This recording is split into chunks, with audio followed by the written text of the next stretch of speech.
Boa tarde, gente. Aliás, bom dia ainda, né? Bom dia, Neide. Bom dia, Neide. Bom dia. Bom dia, galera. Tudo bem com vocês? Tudo, Neide. Ótimo. Vamos ver se hoje a gente não tem uma falha da internet que tá largando a gente na mão. Vai dar certo. Vai sim. A gente vai ajustando também, né? Vendo o que dá para fazer. Gente, vocês viram que eu postei lá no Acadêmico para vocês a gravação das últimas questões, que a gente não comentou, não chegou a corrigir, né, na outra aula, porque não houve tempo. Acho até que não ia mesmo dar tempo que a gente corrigir todas. Aí eu terminei de comentar, embora eu tivesse pedido algumas, não tivesse pedido todas, mas eu comentei todas, que eu acho que é válido, tá?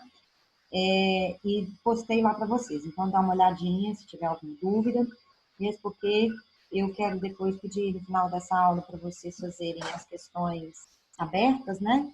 Que são as discursivas que vem no final de cada apostila.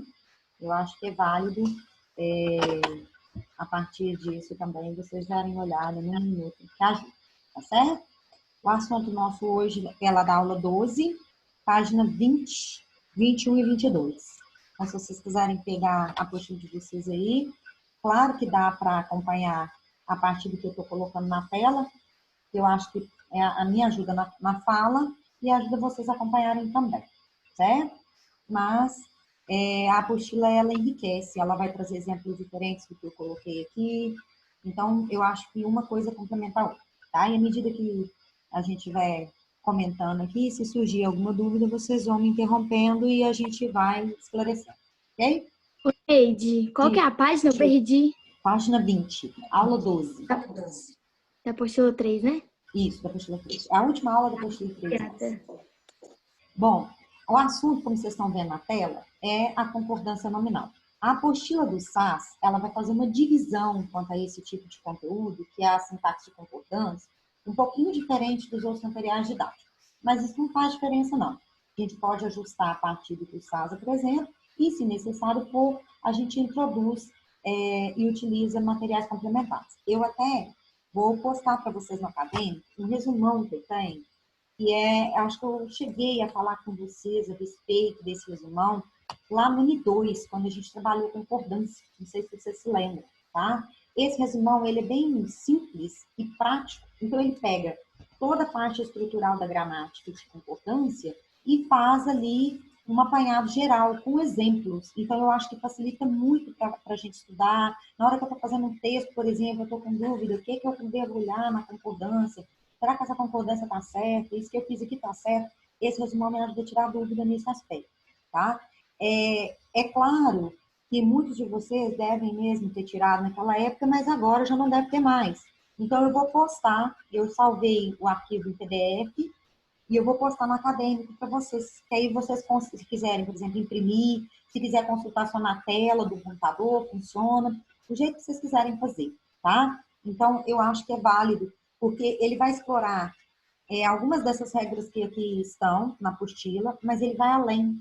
Ele vai apresentar outras regras que não estão aqui, e o que eu acho interessante do resumão, que é válido para a gente nesse momento, é porque além dele apresentar a concordância nominal, que é essa parte que o Sás vai trazer, ele vai falar também da concordância verbal e de casos assim que fogem um pouquinho ao padrão convencional, tá? Como alguma coisa que eu quero citar já hoje, que é a CELEPS, a concordância de gênero e a concordância biológica. Nós vamos falar um pouquinho disso hoje, mas mais vagamente, porque ela é abordada com maior profundidade lá na concordância verbal. O SAS, ele coloca o seguinte, algumas classes de palavras e depois ele fala de concordância nominal. Depois ele coloca outras classes de palavras, entra em verbo, e aí ele vai falar de concordância verbal, tá? Por isso que ele faz essa subdivisão. Mas eu acho que, de uma maneira geral, uma coisa puxa a outra, tá? Quase sempre que vocês forem estudar, estruturar ou pesquisar questões de concordância, vai estar misturado concordância verbal com concordância nominal. Então, vai falar assim, admitiu-se de acordo com a norma culta todas as regras de concordância. Então, eu acredito que está tudo dentro do mesmo aspecto. Algumas coisas relativas à concordância, eu acho que é interessante a gente citar, Primeiro, a palavrinha, né, está de acordo com o nome. Então, quando eu tenho, por exemplo, concordância, eu tenho que ver qual nome puxa e quais os outros nomes, né, vão seguir esse nome que está puxando. E aí, o livro didático de vocês usa uma palavrinha que muitos de vocês podem desconhecer. Eu até coloquei aqui para a gente poder citar, é uma frase só, tá? Antes da gente introduzir as regras gerais, para a gente entender por que ele vai usar essa palavra determinante, o que é a palavra determinado, tá? E o que é sintagma, que vai apresentar e vai aparecer em algumas questões. Às vezes vocês estão estudando essa parte de concordância, ou mesmo de semântica, a palavra ou a expressão, né? Sintagma nominal, ou só sintagma aparece, e aí a gente fica sem saber o que é. Então, primeiro, uma frase simples como essa que está aqui, ó. Uma árvore frondosa deve ter raízes profundas. Eu tenho duas palavras ali que estão grafadas de amarelo, que é árvore e raízes. Nessas duas palavras, eu vou observar que a classe gramatical das duas é substantivo. O substantivo, ele puxa toda a flexão daquele bloco. Então, eu vou chamar de sintagma nominal esses dois blocos que vocês estão vendo aqui, compostos apenas de nome. Por que sintagma nominal? Porque é composto só de nome. Então, bloco com sentido, composto apenas de nome. Ah, e quando eu vou analisar verbo? Aí eu vou chamar isso aqui de sintagma verbal, tá? Mas isso vocês vão estudar mais profundamente para frente. Apareceu, eu acho que é importante a gente falar. Os substantivos que estão de amarelo, como vocês estão vendo aqui, e que são núcleos, eles vão puxar a concordância dos outros termos. Então, disse que os núcleos dos meus sintagmas nominais são determinados. Eles é que determinam toda a concordância estabelecida no bloco, no sintagma. Então, eu vou observar que uma e frondosa são determinantes de árvore e que profundas é determinante de raízes. Então, termo determinado, vocês vão lembrar que são os núcleos, e termos determinantes, aqueles termos que vêm modificar e complementar o papel do núcleo, certo? Por quê? Porque quando eu venho aqui, numa definição de concordância como essa, parecida com o que está na apostila de vocês, não é idêntica não, que eu tirei de outros lugares, fui compondo o material em si, para enriquecer mesmo, mas é interessante que aparece, assim como no livro de vocês, a palavra determinante. Então, a regra geral é aquela regra que a maioria dos sintagmas nominais vão seguir. Qual é a regra geral, então? Todos os determinantes. Quais são os termos que são determinantes? Os adjetivos, numeral, pronome, adjetivo e artigo devem concordar em gênero, ou seja, masculino e feminino, em número, né? Singular ou plural, com o substantivo. Então, quando a gente pega essa frase que está aqui e analisa por que uma e frondosa está no feminino e no singular, porque concorda com árvore, que é também feminino e está no singular. Por que profundas ficou no plural e no feminino?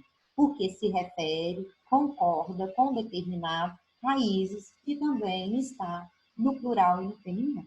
Tá vendo? Então, é o raízes que vai puxar a concordância do profundas.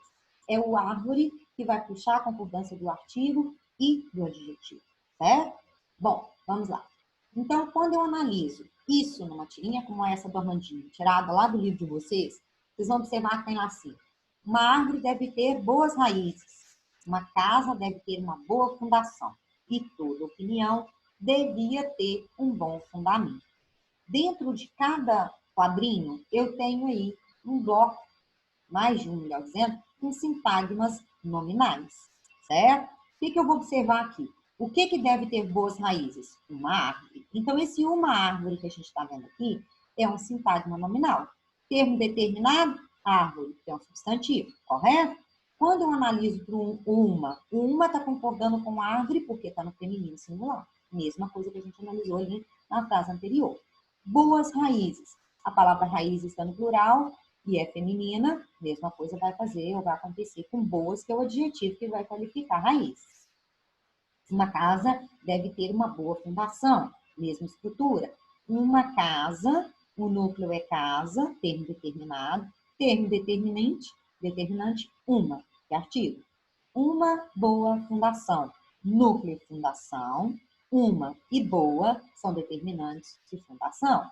Por isso a concordância com ela. A mesma questão em toda opinião, né? Opinião é núcleo, toda concorda com opinião. Vou dar para toda aqui, ó, que é o nome, certo?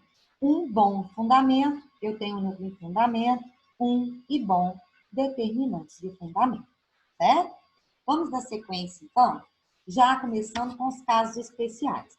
Porque o problema da nossa questão relativa à língua é que a gente tem as chamadas regras gerais ou regras primordiais, nem sempre elas se aplicam a todas as situações, né? Na maior parte das vezes, a gente tem outras situações que implicam em outras regras. São chamados casos especiais. É o que a gente vai ver de agora para frente e que vocês têm na apostila de vocês a partir da aula, da página 21 da aula 12, certo?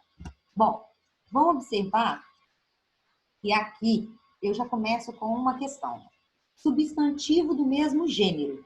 O que é gênero mesmo? Masculino, feminino. Então, se eu tiver um substantivo masculino com outro substantivo masculino, não é? O que eu tenho ali? Ou quando eu tenho lá, por exemplo, um substantivo feminino com um masculino. O que vai acontecer? Então, está falando disso. O adjetivo vai para o plural ou concorda com o mais próximo. Então, vamos supor que eu tenha mais de um substantivo de mesmo gênero. Vamos ver o que vai acontecer? Então, eu tenho lá, o Brasil possui montanha e chapada deslumbrantes. Por que ficou no plural? Porque eu concordei com esses dois substantivos que estão aqui, né? E, nesse caso, vai para o plural, certo? É a única concordância possível? Não. Eu também posso concordar com o termo mais próximo. Ou seja, o Brasil possui montanha e chapada deslumbrante. Observe que, nesse caso aqui, ó, em deslumbrantes, eu estou concordando com ambos. Aqui eu estou concordando apenas com chapada, que é o mais próximo, tá? Isso aparece quando a gente também quer frisar algo, né? Ou seja, eu quero dizer que só a chapada era deslumbrante, ou que ela era mais deslumbrante, talvez isso, tá? É um recurso estilístico, um recurso também na construção da linguagem. Bom, substantivo de gêneros diferentes. Então, vamos supor, eu tenho mais de um substantivo e os gêneros são diferentes. Substantivo feminino e substantivo masculino. A nossa língua, infelizmente, ela é machista. Então, ela vai para o masculino plural, tá? O adjetivo vai para o plural. Ou concordo com o substantivo mais próximo, que é muito parecido com o que a gente tem aqui. Então, vamos lá. O homem e a mulher bonitos chegaram para a consulta.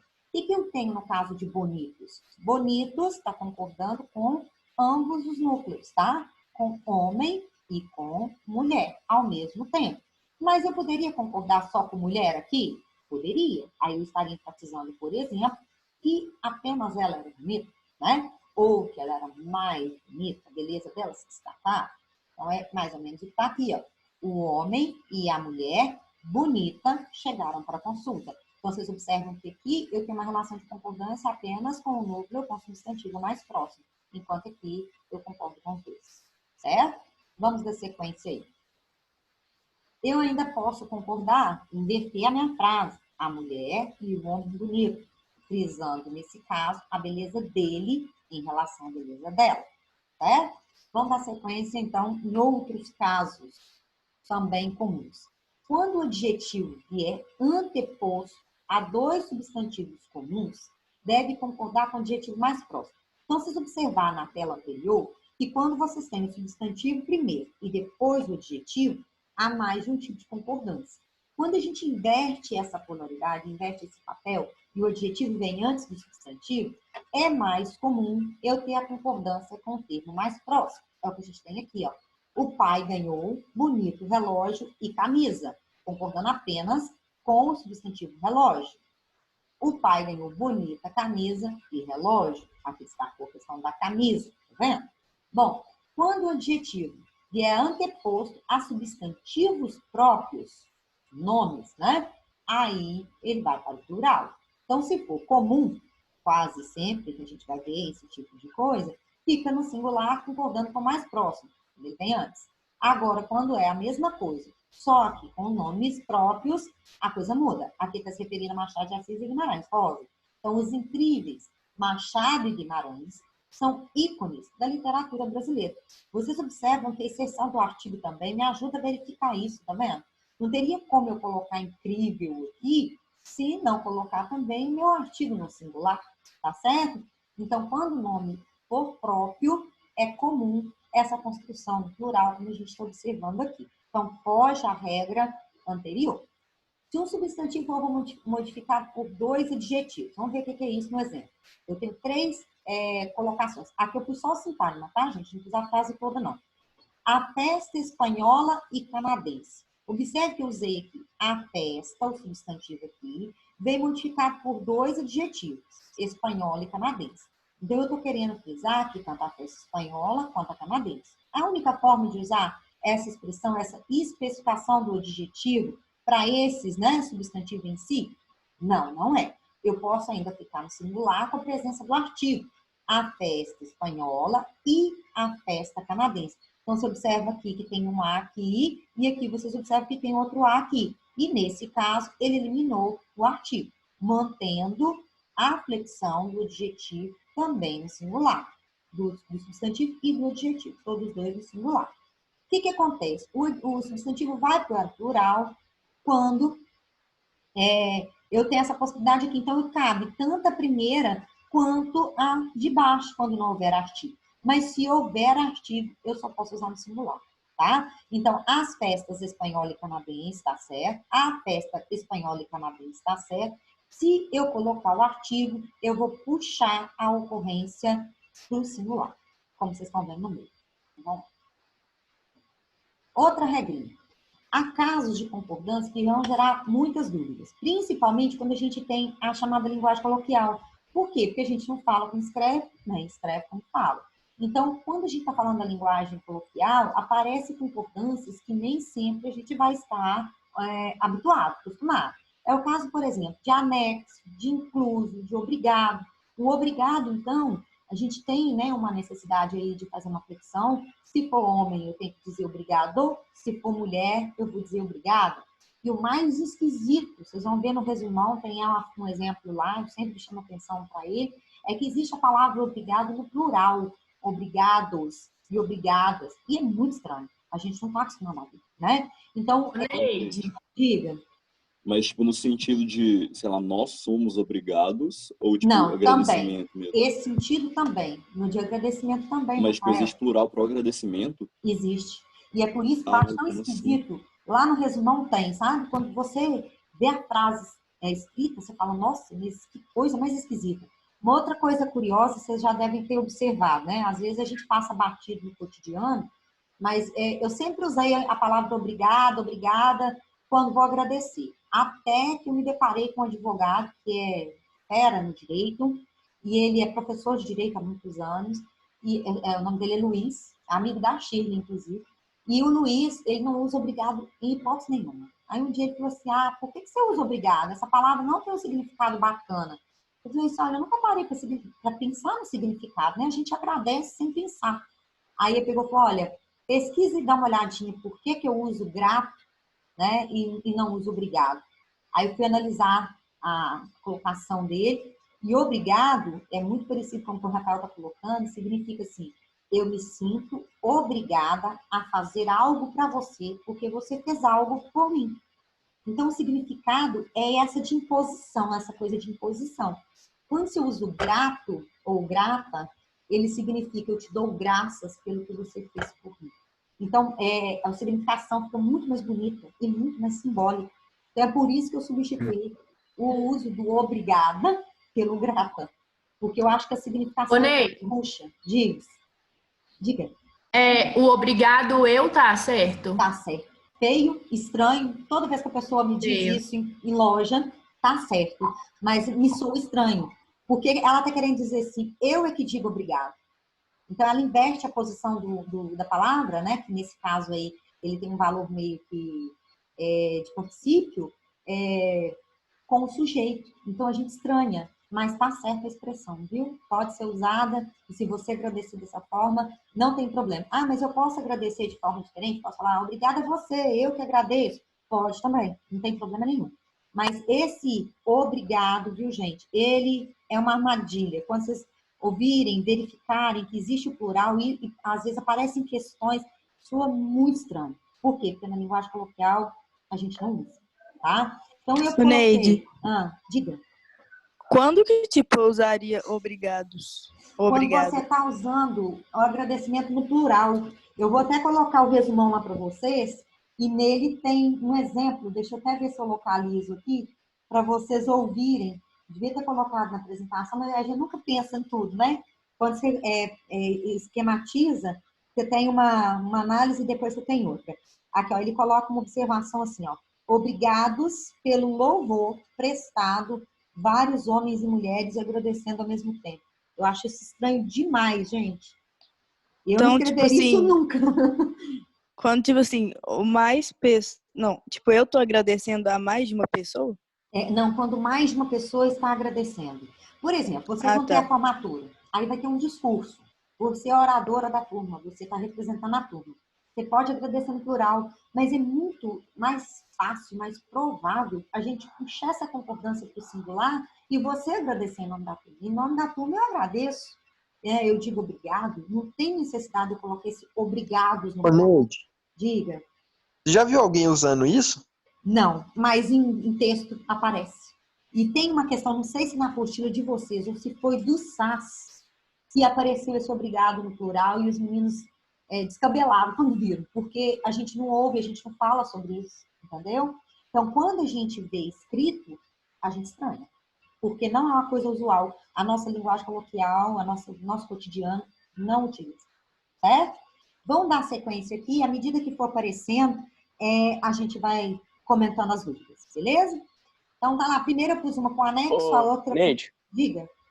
nessa primeira frase aí, ó, ao e-mail não poderia vir entre vírgula, não? Pode, mas não, aqui na verdade não é obrigatório, porque o valor dele aqui é de complemento nominal. Aham, E você beleza. pensou em adjunta adverbial, não foi? Foi. E aí, como você tem uma dupla possibilidade de leitura do ao e-mail aqui, aí eu tô falando uma coisa que parece um grego com muita gente, mas quando a gente tem uma adjunta adverbial, tá, gente? Ele está deslocado, é obrigatório a gente inseri-lo entre vírgulas. Mas o complemento nominal, não. Então, aqui nesse caso, há um duplo papel. Eu posso analisar o e-mail como adjunta adverbial ou como complemento nominal. Vamos analisar a concordância aqui e depois a gente comenta essa parte. Preciso enviar anexos ao e-mail os arquivos. O que eu fiz aqui? Eu coloquei de laranja a flexão, né, da palavra em questão que nós estamos frisando, tá? Que está concordando com o substantivo arquivos. Arquivos não está no masculino plural, anexos também vai ficar, tá? No plural. Se em vez de colocar aqui arquivos, eu tivesse colocado fotos não é feminino? Preciso enviar anexos ao e-mail as fotos, tá? Por quê? Porque a palavra vai puxar, um substantivo vai puxar a concordância do gênero e do número da palavra anexo, incluso e obrigado, beleza? Então, a mesma coisa aqui, ó. As taxas inclusas no condomínio são ilegais. Nesse caso, por que inclusas? Porque é taxas, certo? Obrigado. De propósito que eu coloquei um nome próprio para vocês associarem. Então, obrigada, professora. Falou Maria Luísa. Obrigado, professora, disse Guilherme. Então, aqui por causa do gênero, tá? Aqui por causa do gênero. Vamos na sequência. Aí tem uma observação. Cuidado e atenção com o em anexo. É sempre invariável. Ou seja, enquanto aqui está se flexionando de acordo, tá vendo? Aqui não vai flexionar. Ele não vai nem para o plural, nem para o feminino. Outra coisa, em anexo, para muitos gramáticos, era considerado uso coloquial. Então, eles rejeitavam a estrutura do em anexo numa comunicação formal de empresa, por exemplo.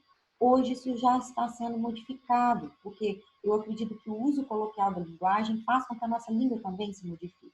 Tá? Então, em anexo, seguem nossas fotos. Se eu colocar aqui, por exemplo, sem o em, eu sou obrigada a colocar anexas, seguem nossas fotos. Beleza? Vamos lá. Expressões formadas pelo verbo ser, mas adjetivo.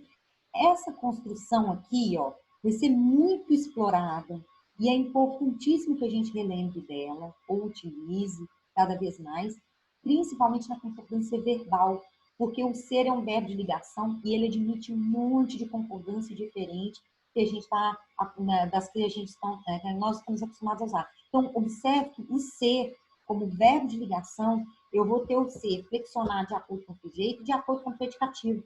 Então, o adjetivo depois do verbo ser quase sempre vai ser predicativo. Nós vamos falar disso mais para frente um pouquinho. E tem na apostila de vocês também. Bom, o que eu tenho aí na primeira?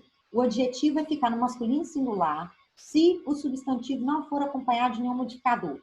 Vamos ver o que é isso. Eu tenho assim, água é bom para a saúde. Observa que a palavra água aqui, ó, ela não veio com artigo. A água, esta água, aquela água. Então, não tem especificador. O que são especificadores? São os determinantes que nós estudamos lá no ensino. São aqueles termos que vão modificar o substantivo. Se eu não tiver, né, esse substantivo acompanhado desse determinante, eu vou utilizar o bom. Por mais estranho que fique a frase, água é bom para a saúde, tá? Se eu tiver o especificador, que é o que vai estar aqui de baixo, aí eu vou fazer a flexão no feminino, que é o que está aqui. Esta água é boa para a saúde. Esse boa aqui concordou com água, mas devido à presença do esta, que é um determinante, que é um especificador. Esse modificador é o próprio determinante. Beleza? Isso vai ficar mais claro quando a gente tiver o é bom, é preciso, é necessário, como nós vamos ver para frente. Diga, Melissa.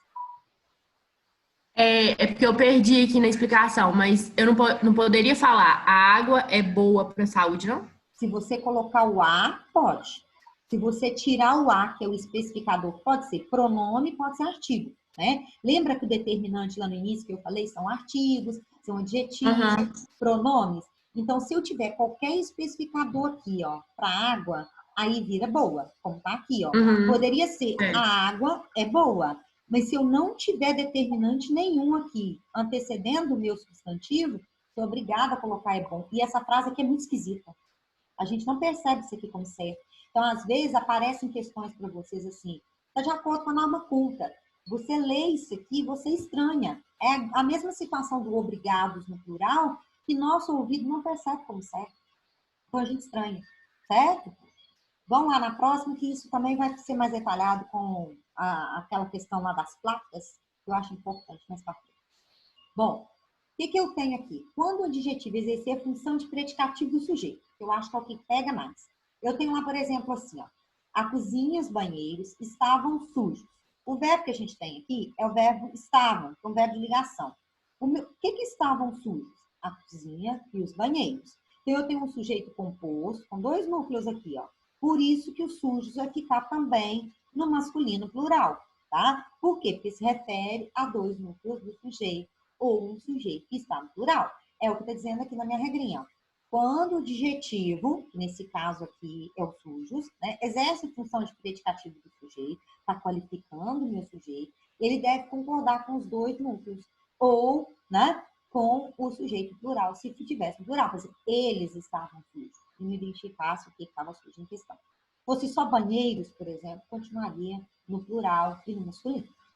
Bom, quando o adjetivo exercer a função de predicativo do objeto, olha como é que eles fazem, né? Nós não falamos ainda na matéria de vocês, ou detalhadamente, o que é um predicativo do sujeito, o que é um predicativo do objeto. Nós vamos entrar em todos esses termos, mas só para a gente relembrar, para vocês se situarem, falar, nossa, mas isso está tão longe, não estou, né, conseguindo captar o que é.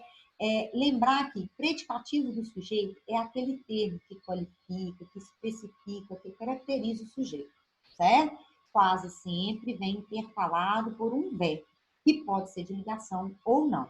Predicativo do objeto exerce a mesma função do sujeito, só que em vez de se referir ao sujeito, ele vai se referir ao objeto. Então, fica mais claro para a gente verificar quando a gente tem um exemplo. Se eu tenho um exemplo como esse que vocês estão vendo aqui, ó. Opa, vimos as portas e o carro destruídos. Então, para a gente entender por que o destruídos aqui, obrigatoriamente, ficou no plural, né? E no masculino, eu tenho portas aqui, eu tenho que observar que isso aqui é um predicativo do objeto, e é por isso que a flexão desse adjetivo vai ficar, né, de acordo com esse termo. Então, o que eu vou analisar? O que eu vou observar? Deverá concordar em gênero, masculino ou feminino, ou em número, singular ou plural, com o núcleo do objeto. Quais são os núcleos? Portas e carros. Se eu tivesse um núcleo só, eu vou concordar com esse único núcleo. Mas aqui eu tenho dois. Então, eu vou observar que aqui tem gêneros diferentes, que é o que está falando aqui, né? E eu tenho também números diferentes, singular e plural, e eu vou utilizar o plural masculino, que é o que eu estou dizendo na regra, tá? Então, se tivesse assim, vimos as portas do carro, aí eu teria que colocar o quê? Destruídas. Se eu quero falar que só o carro está destruído, vimos o carro destruído. Continuaria sendo predicativo do objeto. Observa que esse termo, igual ao do sujeito aqui que você teve no sujeito, ele está especificando, qualificando, caracterizando o próprio objeto em questão. Tá certo? Vamos lá na próxima. Mesmo e bastante. Esse também pega demais, gente. Muitas vezes... Diga, Bruno. No anterior aí, se tivesse, tipo assim, vamos supor, vimos, sei lá, as portas e, tipo assim, vamos supor, 4 palavras diferentes, tipo, 3 no singular e uma no plural, aí continuaria sendo destruídos? Continuaria, porque você vai observar, Bruno, que se você tiver mais de uma, é o que ele está dizendo aqui, ó, você tem mais de uma, com gênero diferente e com número diferente, o que vai acontecer? Masculino, plural. O que é o gênero diferente? Uma no masculino e uma no feminino. Eu tenho 4 palavras, como você me sugeriu aí, mas uma está no masculino, puxa o masculino, na nossa língua machista. Tá? O masculino sempre vai prevalecer nesse caso. E se tem mais de uma, plural. Por quê? Porque o valor do predicativo, seja ele do sujeito ou do objeto, ele vai estar sempre relacionado aos núcleos do bloco que ele está concordando ali, ou que ele está relacionando. Beleza? Mas, Obrigado. Diga. Você tá errado, mas eu lembro do negócio que você pode considerar o que está mais próximo também. Aí, não, depende. Quando a gente comentou lá no início, né? Quando a gente analisou a frase lá, que é bem parecida com a que está aqui no livro. Ó. Uma árvore frondosa deve ter raízes profundas, que eu coloquei bem no início. Deixa eu voltar a tela aqui, que dá para vocês acompanharem comigo. Naquela frase, por exemplo, eu posso fazer várias... Quando eu tenho, por exemplo, isso aqui, ó. O Brasil possui montanha e chapada deslumbrante. Nesse caso, Luísa, eu posso sim concordar no plural com os 2 núcleos ou no singular com o mais próximo. Mas quando eu estiver me referindo à questão do adjetivo exercendo papel de predicativo do sujeito ou de predicativo do objeto, eu não posso concordar com o mais próximo. Aí já não é opção minha. Por isso que é importante a gente relembrar o papel sintático dele ali. Bagagem gramatical não é importante. Claro que é. Quanto mais bagagem eu carrego, melhor eu vou fazer isso com propriedade na hora da escrita, na hora que eu estou precisando entregar dentro de um texto, ou na hora que eu estou analisando dentro de um texto, certo? Então, se for papel de predicativo, eu não vou poder concordar com o termo mais próximo, não, certo? Se fosse uma adjunta de nominal, por exemplo, eu poderia concordar com carro? Poderia, certo? Se for adjunta de nominal, eu posso concordar direto com o carro aqui, ó. Mas nesse caso, vocês vão observar que o papel que eu tenho destacado aqui é de predicativo do objeto.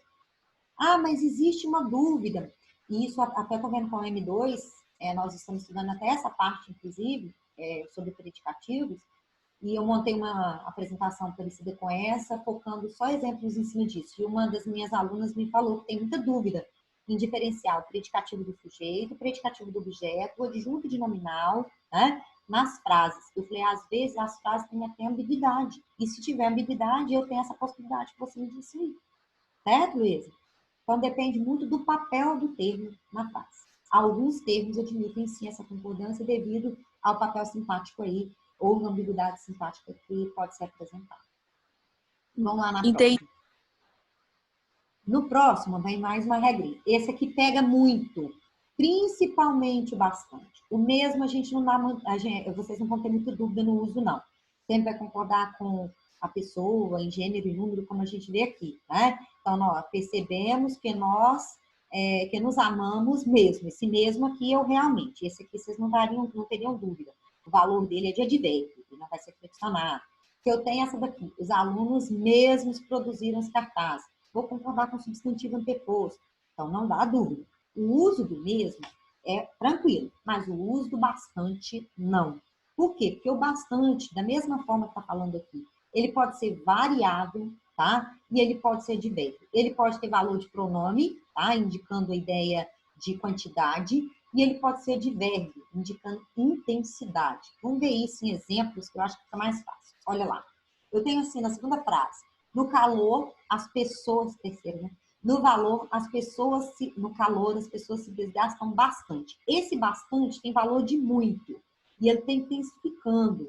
Então, desgastam muito. Então, se ele tiver valor de intensidade, ele é advérbio e ele não vai variar, certo? Agora, olha de baixo. Tenho bastantes livros de Bauman. Vê que marcado ele de laranja para vocês visualizarem melhor. Mas esse bastantes, ele pode ser substituído pelo muitos. Se eu flexionei o muitos, eu vou flexionar o bastantes. E isso aqui a gente tem muita dificuldade de perceber como é, tá? Nesse aqui, vocês não erram fácil, não. Mas nesse aqui, perceber que isso aqui tem valor de adjetivo e vai ser flexionado porque ele faz uma referência a livros, né? Podendo ser substituído por muitos, a gente estranha. É o que está aí na observação. Diga. Então pode ser tipo um macetezinho de trocar. Sim, é um macete. Sei. E funciona, viu? Olha lá, o uso do bastante é complexo, especialmente porque na linguagem coloquial a gente não vê diferença entre as classes gramaticais. Na fala, você utiliza um pelo outro, você não percebe. Mas na escrita, eu tenho que tomar cuidado. A dica que nós estávamos falando aí agora, é substituir o bastante por muito. É mais ainda se vocês conseguirem substituir por feminino. Houve flexão, é adjetivo, vou flexionar bastante. Não houve flexão, significa intensidade, não vou flexionar porque advérbio é invariável. Beleza? Eu acho que facilita muito esse macete de substituir por muito aqui que a gente mencionou. Nossa aula está no finalzinho, gente. Se cortar, a gente tem sequência na outra. Não precisa sofrer, não, tá? A gente vai comandando e dividindo aqui à medida que for necessário. Essa matéria, ela é muito importante para isso. Por isso que eu vou postar para vocês lá no acadêmico o resumão para acrescentar. Vamos pegar aqui o caro, o barato, o só e o meio. Eu vou pôr as frases e a gente vai comentando cada um. Caro, barato, só e meio. Muito parecido com a regrinha anterior, também podem ser adjetivos e como adjetivos variam, ou seja, se flexionam. Ou advérbio e como advérbio, né, o todo advérbio é invariável, não se flexiona. Então, o que a gente observa na primeira frase? As passagens aéreas estão muito caras. Por que o caras aqui flexionou? Porque concorda com passagens. Passagens, né? Tá no feminino plural, caras. Aqui, ele é o quê? Adjetivo. Às vezes pergunta, tá? Pergunta pra gente, a palavra em questão é adjetivo ou advérbio? Aí, de propósito, eles usam uma que não houve flexão. Aí você tem que observar. Se eu substituir uma palavra feminina, se eu substituir por uma palavra no plural, vai mudar? Então, é adjetivo. Não mudou. Então, é advérbio. Então, as joias sempre custam caro. Então, notem que isso daqui é um juízo de valor e é invariável, tá? É um modificador de verbo, por isso que é advérbio, tá? Os acessórios são lindos. Custam caro ou barato? Todos dois com valor de advérbio, olha aqui, ó. Semelhante ao que a gente tem aqui. O só tem um macetezinho. Ele pode significar somente e sozinho, certo? Se ele significar somente, ele é invariável, é advérbio. Se ele significar sozinho, ele é adjetivo. Aí ele é variável. Então, hoje, amanhã e sempre, eu só quero você. Eu somente quero você. Minhas avós sempre viveram sós. Sempre viveram sozinhas. Certo? Bebi meia garrafa de suco de uva. O meia, quando significar metade, é adjetivo. Mas o meio, quando significar um pouco, é advérbio. Certo? Diga. Nesse caso da avó, eu poderia colocar minhas avós sempre viveram, tipo, só, sem ter o plural? Pode. E o valor seria de sozinha, a mesma coisa. Tá? Então, como é adjetivo, você pode brincar com essa flexão aí. Viu? E aí, esse só dá um duplo sentido, dependendo da sua construção. Gente, como tá no finalzinho, a gente começar a falar outra tela, que tem mais algumas regrinhas, eu vou marcar